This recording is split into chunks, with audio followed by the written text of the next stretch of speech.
To begin my pre-trip inspection, I will start with my door, inspecting my door.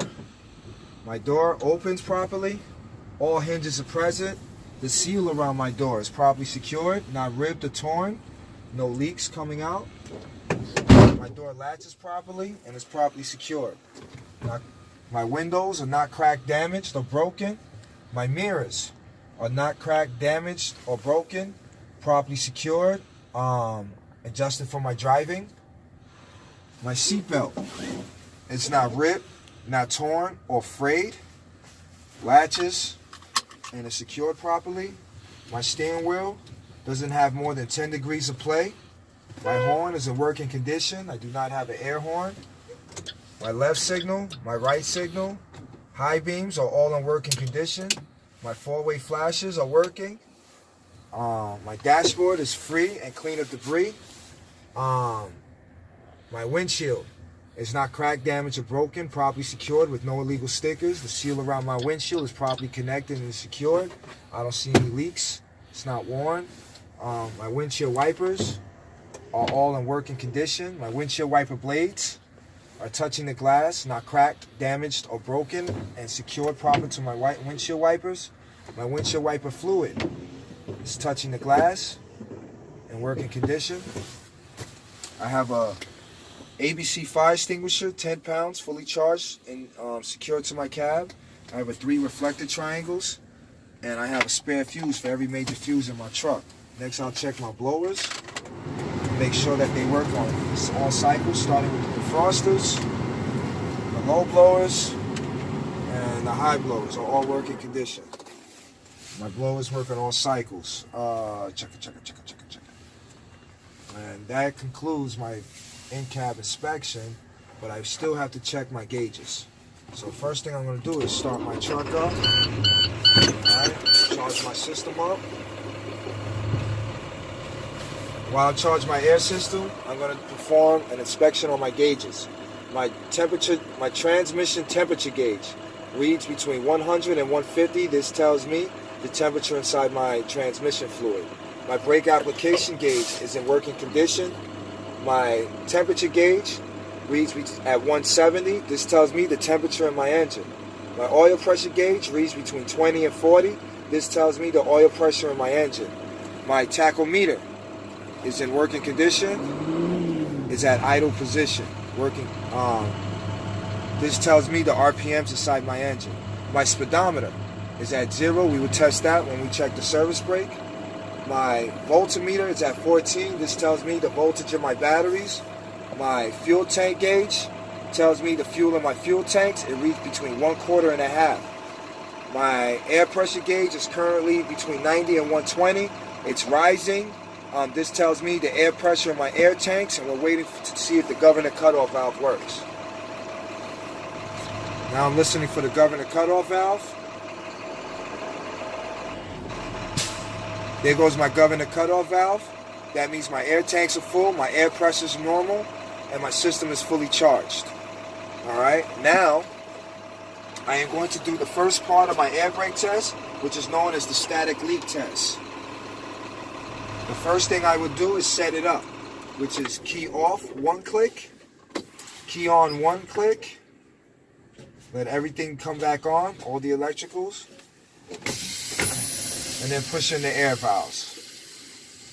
I am going to put my foot on the service brake slightly to make sure my truck does not move, and I will start my timer and push in on my service brake, and I will begin my static leak test and hold it down for 1 minute. What I'm looking for now is to make sure I do not lose more than 4 psi in 1 minute. 1 minute goes by.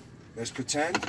1 minute goes by. I did not lose more than 4 psi in 1 minute. That means there are no leaks in my system. But if you do lose more than 4 psi, Kobu, and anybody, if you do lose more than 4 psi, that means you have a leak. Understand? Next, we will test the low air warning light and the buzzer system. All you're going to do is pump down the brake till it reaches about 60 psi. I did not lose more than 60 psi. That means my low air warning light and my buzzer is in working condition. Now I'm going to test my spring brakes. Spring brakes are in working condition. Now I'm going to charge my system up and we're going to do what they call the tug test. Start the truck back up. And I had a brain freeze for a second.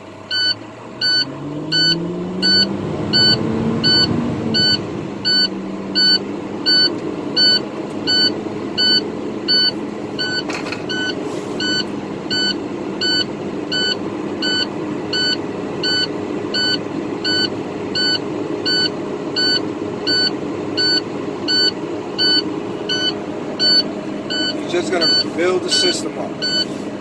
1500 RPMs, and you just build up the air system.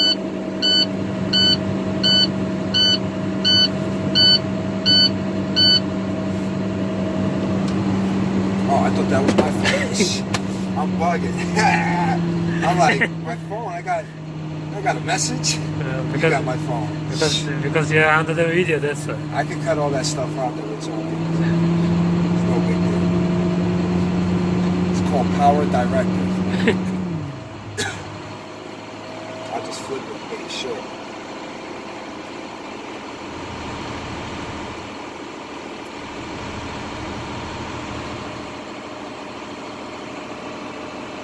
And all I'm doing is building my system up so that it's 120 psi.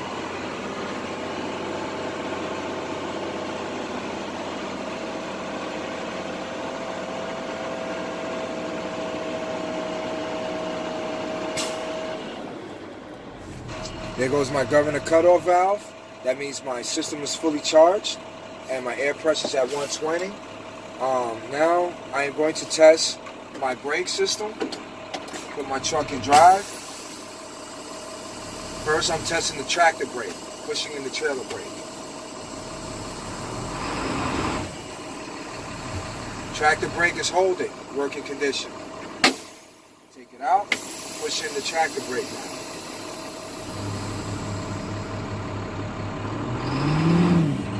Trailer brake is holding, working condition. Next, I'm going to test the hand brake. Just push this down.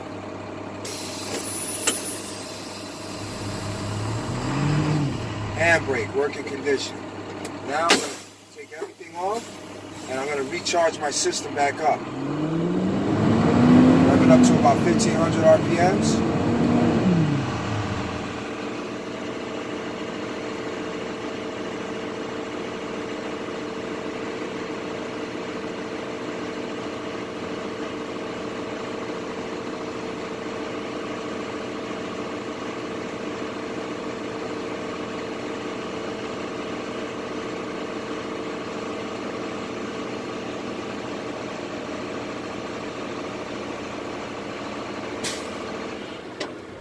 Air tanks are full, air pressure is normal. Now I'm going to test my service brake. Go up about a few feet because there's not a lot of space where you're going to be at. You just come up. There goes my in-cab inspection and my air brake test. What will be next? That's it. All right.